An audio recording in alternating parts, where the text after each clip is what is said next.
Olá a todos e sejam muito bem-vindos. Hoje, vamos abordar um tema importante, muitas vezes negligenciado, até que as suas consequências nos atinjam em cheio.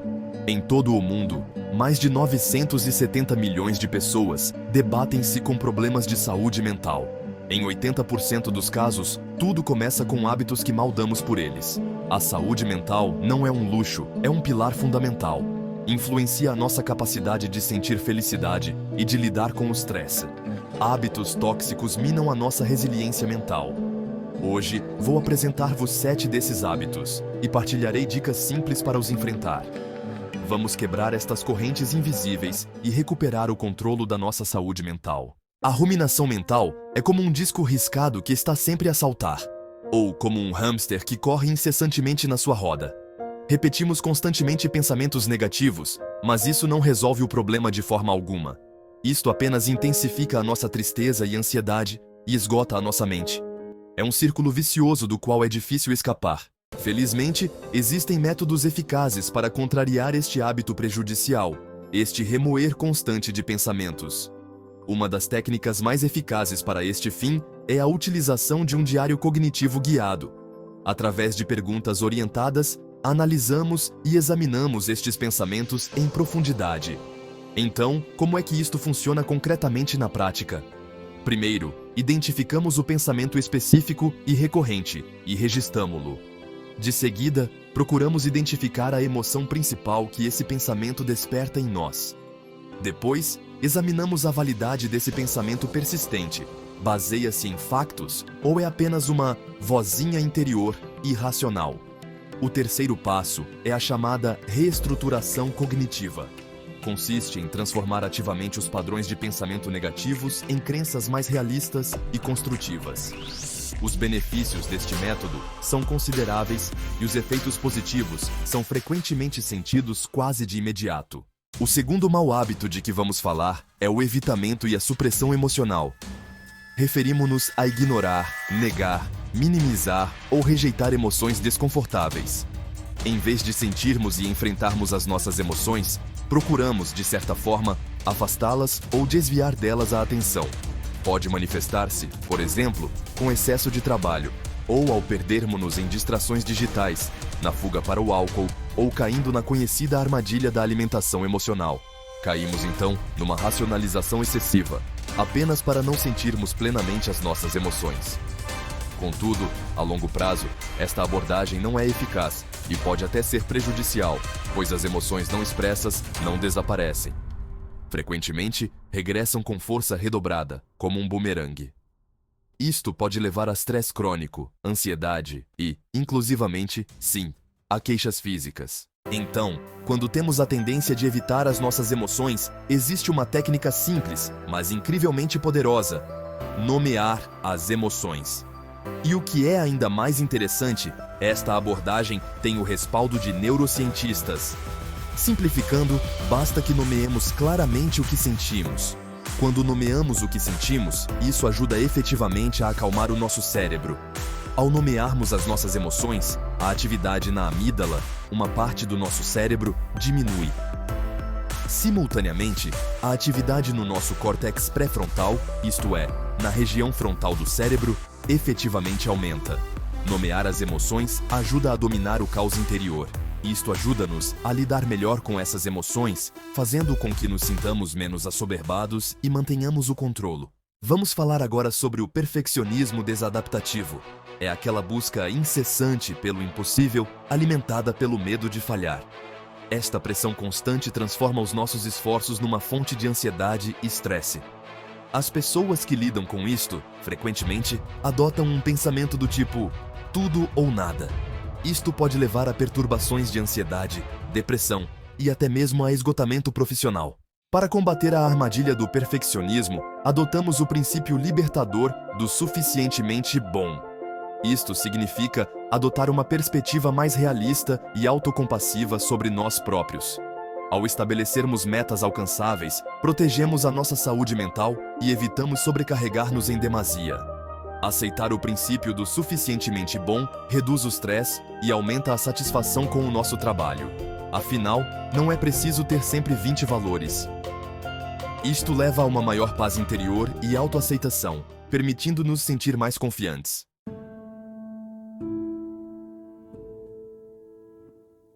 Vejamos agora outro hábito prejudicial que nos pode deixar desanimados: a comparação constante com os outros. Compararmos-nos com os outros é uma tendência humana inerente, é a forma como avaliamos as nossas próprias opiniões e capacidades. No entanto, no nosso mundo interligado, frequentemente repleto de imagens e histórias idealizadas, especialmente nas redes sociais, este hábito pode tornar-se particularmente prejudicial. Geralmente, distinguimos dois tipos de comparação: a comparação social, ascendente, quando nos comparamos com aqueles que percebemos como melhores ou mais afortunados, e a comparação social, descendente, com aqueles que consideramos menos afortunados. É sobretudo esta primeira forma que, atualmente, conduz frequentemente a problemas. O efeito mais prejudicial da comparação constante com aqueles que consideramos melhores, especialmente com base nas apresentações cuidadosamente elaboradas nas redes sociais, é o enfraquecimento da nossa autoimagem e autoconfiança. Somos constantemente confrontados com os destaques da vida dos outros, os seus sucessos, férias de sonho, relações aparentemente perfeitas, sem vermos as dificuldades, os contratempos e os fracassos que ocorrem nos bastidores. Esta comparação tendenciosa leva frequentemente a sentimentos de inadequação, ciúme, inveja e até mesmo insatisfação. Com o tempo, a nossa percepção da realidade pode ser distorcida por isto, fazendo com que a nossa própria vida pareça desinteressante e insatisfatória em comparação com o mundo online, frequentemente idealizado. Do ponto de vista psicológico, o impacto na nossa condição mental é significativo. A exposição constante a estas vidas, aparentemente perfeitas, pode desencadear ou agravar sentimentos de ansiedade e depressão. Surge um sentimento crônico de insatisfação, pois sentimos que nunca somos suficientemente bons, nunca temos o suficiente ou nunca alcançamos o suficiente. Isto leva a uma busca incessante por validação externa, onde a nossa autoestima se torna dependente da nossa comparação com os outros, em vez dos nossos próprios valores, objetivos e desenvolvimento pessoal. É um ciclo exaustivo que nos afasta do bem-estar autêntico. Infelizmente, abundam exemplos pertinentes disto. Quem de nós nunca se sentiu um pouco desapontado ao percorrer as redes sociais e ver fotografias de amigos em férias em locais exóticos enquanto estava no escritório? Ou ao comparar o progresso na nossa carreira com o de um antigo colega de escola que, aparentemente, acumula sucesso atrás de sucesso? Isto é conhecido como o efeito compilação dos melhores momentos.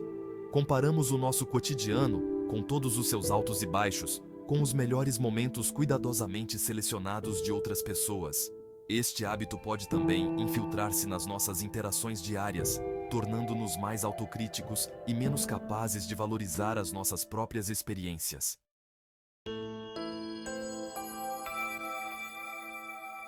Para lidar com esta avalanche de comparações potencialmente prejudiciais, um método simples e eficaz é o detox digital parcial. Mas isto não significa que tenhamos de abdicar completamente da tecnologia ou das redes sociais. Afinal, também tem as suas vantagens, não é verdade? Trata-se, isso sim, de recuperarmos o controle sobre a sua utilização e de estabelecermos limites conscientemente. O objetivo é limitar conscientemente a exposição a conteúdos que fomentem a comparação e construir uma relação mais saudável e equilibrada com o mundo digital. É um passo proativo para proteger a nossa saúde mental e emocional dos efeitos negativos da comparação excessiva. Então, como abordar concretamente este detox parcial? Existem algumas estratégias que pode experimentar.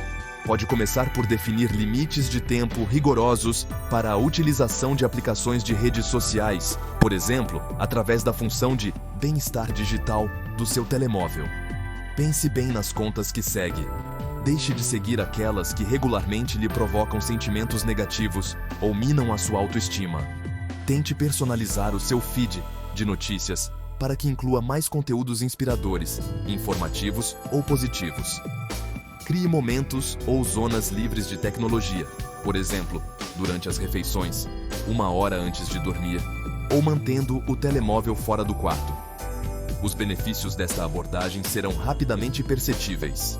Provavelmente, sentir-se-á menos ansioso, e o seu humor melhorará. Ao passar menos tempo a fazer scroll sem objetivo, ganhará mais tempo para atividades valiosas na vida real.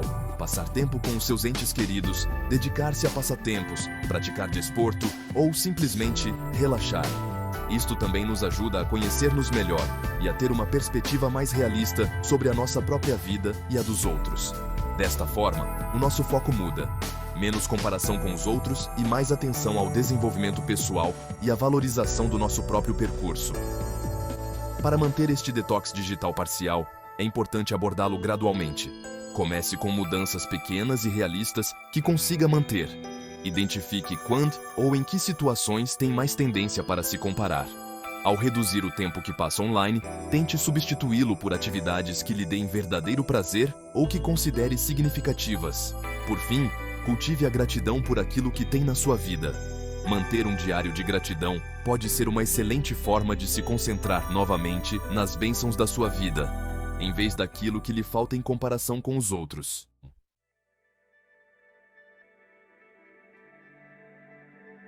Vejamos agora outro adversário interno: a autocrítica destrutiva. Vai minando gradualmente a nossa autoconfiança, aproveitando cada oportunidade que surge. É como se tivéssemos um juiz dentro de nós. Um juiz severo, implacável e que procura constantemente desacreditar-nos. Leva-nos a pensar que tudo o que corre mal é exclusivamente culpa nossa. Esta voz interior surge frequentemente sem ser convidada. Tal como um veneno, vai envenenando lentamente a nossa autoestima. O impacto desta autocrítica constante na nossa saúde mental é grave e profundo. Faz com que nos sintamos constantemente inúteis, envergonhados e culpados. Este fardo pesa imenso sobre a nossa psique, como um enorme peso que carregamos aos ombros.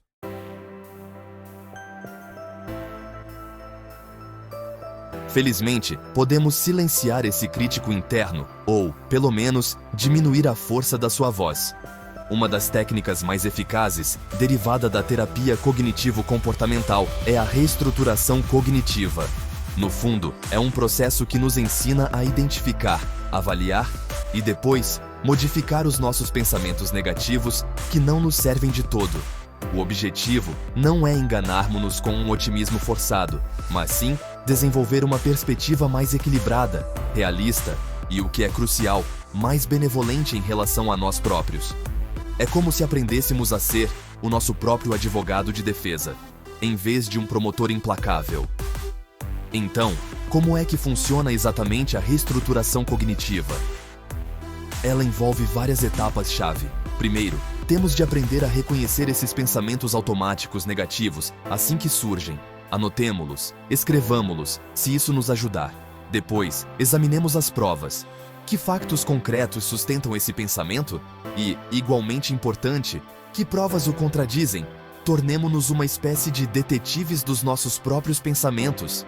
A terceira etapa é identificar as distorções cognitivas presentes. Será uma generalização excessiva, pensamento preto no branco, ou talvez catastrofização, ou quem sabe, leitura de mentes? Reconhecer estes padrões é muitíssimo importante. A quarta etapa, igualmente importante, é formular um pensamento alternativo, mais equilibrado, realista e construtivo. E lembremo-nos, este novo pensamento tem de ser autêntico, algo em que possamos realmente acreditar. Por exemplo, em vez de pensar, falhei redondamente porque chumbei neste exame. Um pensamento alternativo poderia ser: ok, chumbei neste exame, é decepcionante, mas isso não faz de mim um fracasso total. Posso analisar os meus erros, aprender com eles e preparar-me melhor da próxima vez. Depois, temos de praticar a substituição desse pensamento antigo e crítico por este novo, mais construtivo, sempre que o primeiro surgir. É importante perceber que a reestruturação cognitiva é uma competência e, como qualquer competência, exige paciência e prática sistemática. Manter um diário de pensamentos, no qual registramos os pensamentos negativos, as emoções que os acompanham, as distorções cognitivas e os pensamentos alternativos, pode ser muitíssimo útil. Não sejamos demasiado duros conosco próprios durante este processo. Haverá dias melhores e piores, é perfeitamente natural. Contudo, com tempo e paciência, podemos realmente enfraquecer o poder do nosso crítico interno, fortalecer a autoconfiança e cultivar uma voz interior mais solidária e gentil. É um investimento incrivelmente valioso no nosso bem-estar psicológico.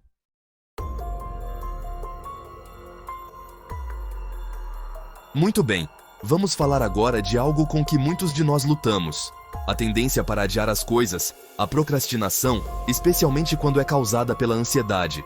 Isto não é o mesmo que adiar tarefas ocasionalmente por falta de motivação ou cansaço. Não.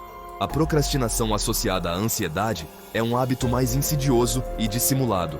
Então, como é que isto se manifesta exatamente? Tendemos a evitar tarefas. E reparem, não se trata de preguiça, mas sim de um medo, uma ansiedade profundamente enraizada. Este medo pode ser tão avassalador que parece que simplesmente não conseguimos começar. Este tipo de procrastinação pode manifestar-se em todas as áreas: no trabalho, nos estudos, nos relacionamentos, e tem um grande impacto psicológico. O que é que se passa exatamente na nossa cabeça? É como um círculo vicioso. A ansiedade em relação à tarefa, por exemplo, o medo do fracasso, o perfeccionismo, ou a sensação de que a tarefa é demasiado esmagadora. Tudo isto faz com que tentemos evitar essa tarefa. Quando adiamos, sentimos um alívio momentâneo, um suspiro de alívio, não é?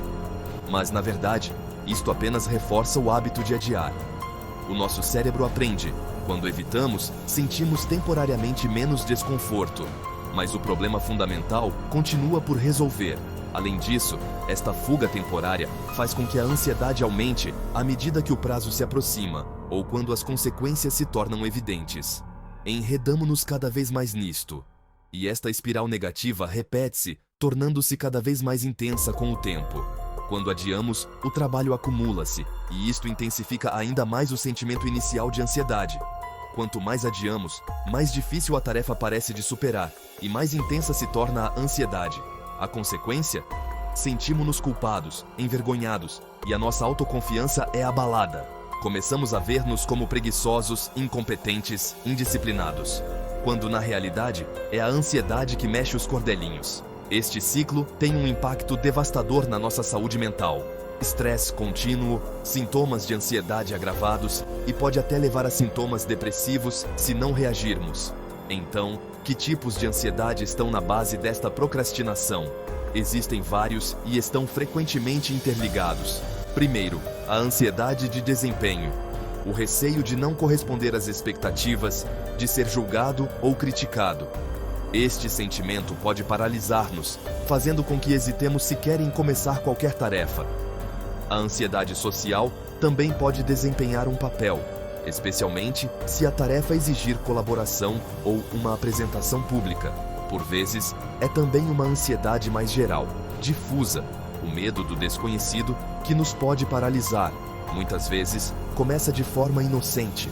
Dedicamos-nos a tarefas mais fáceis, menos ameaçadoras, verificamos os e-mails repetidamente, fazemos scroll interminável nas redes sociais. Resumindo, fazemos tudo menos aquela tarefa importante. Até que, por fim, nos sentimos completamente bloqueados quando confrontados com a tarefa que mais tememos. Então, como é que podemos dar a volta à procrastinação alimentada pela ansiedade? Experimentem a regra dos 5 minutos. Comprometam-se a trabalhar numa tarefa apenas durante 5 minutos. Só isso. Pode parecer um passo pequeno, mas o impacto no nosso bem-estar pode ser gigante. 5 minutos. É simples e não parece uma tarefa esmagadora logo à partida. De cada vez que começam, conquistam uma pequena vitória contra essa procrastinação. Muito bem, vamos analisar o nosso 7º mau hábito: a sobrecarga cognitiva e o multitasking constante. No mundo atual, os nossos cérebros estão constantemente expostos a um fluxo incessante de informação. Esta sobrecarga cognitiva significa que recebemos tanta informação que os nossos cérebros simplesmente não a conseguem processar. Notificações, caixas de e-mail a abarrotar, inúmeros separadores abertos no navegador, e tudo isto acontece enquanto tentamos concentrar-nos naquela tarefa importante. Este fluxo constante de informação, na verdade, não é particularmente benéfico para os nossos cérebros. O nosso cérebro precisa de tempo para descansar, processar a informação e, efetivamente, assimilá-la. E muitas vezes pensamos que somos mestres nisto, no multitasking, não é verdade? Mas os neurocientistas confirmaram: o multitasking é, na realidade, uma ilusão. Na verdade, o nosso cérebro está constantemente a alternar rapidamente entre uma tarefa e outra. Esta alternância constante é extremamente cansativa para os nossos cérebros. Perdemos tempo e consome uma quantidade significativa de energia mental. Acaba por consumir mais tempo e energia do que se nos concentrássemos apenas numa tarefa de cada vez. A qualidade do nosso trabalho diminui e a probabilidade de cometer erros aumenta. Cansamo-nos mais depressa, ficamos mais estressados e sentimos ansiedade com mais frequência. Sentimos uma pressão constante e sentimos-nos assoberbados. Para sermos criativos e resolvermos problemas eficazmente, a atenção profunda e focada é crucial. A nossa memória de curto prazo fica bastante sobrecarregada com isto. Esta constante alternância de tarefas prejudica a nossa capacidade de concentração profunda. Este estado de concentração profunda, muitas vezes chamado de flow, é essencial para realizar um trabalho de alta qualidade e para nos sentirmos realizados. A longo prazo, os nossos cérebros cansam-se e o seu desempenho diminui. Também se torna cada vez mais difícil ignorar as distrações. Perdemos a concentração mais facilmente, mesmo quando nos esforçamos ao máximo para a manter. Então, como é que podemos lidar com esta sobrecarga cognitiva e com esta sensação de estarmos constantemente em modo multitarefa? A solução é a monotarefa, ou seja, focarmos-nos numa única tarefa de cada vez. Em inglês, designa-se por single tasking. O princípio da monotarefa consiste em dedicarmos toda a nossa atenção a uma única tarefa.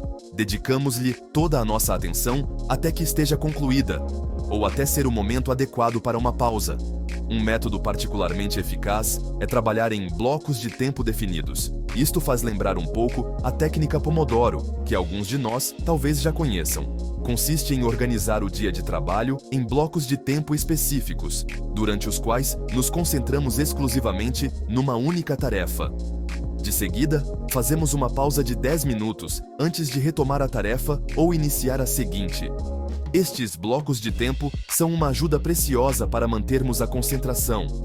Esta abordagem é, de facto, muito valiosa para permitir que a nossa mente descanse e recupere a clareza de pensamento.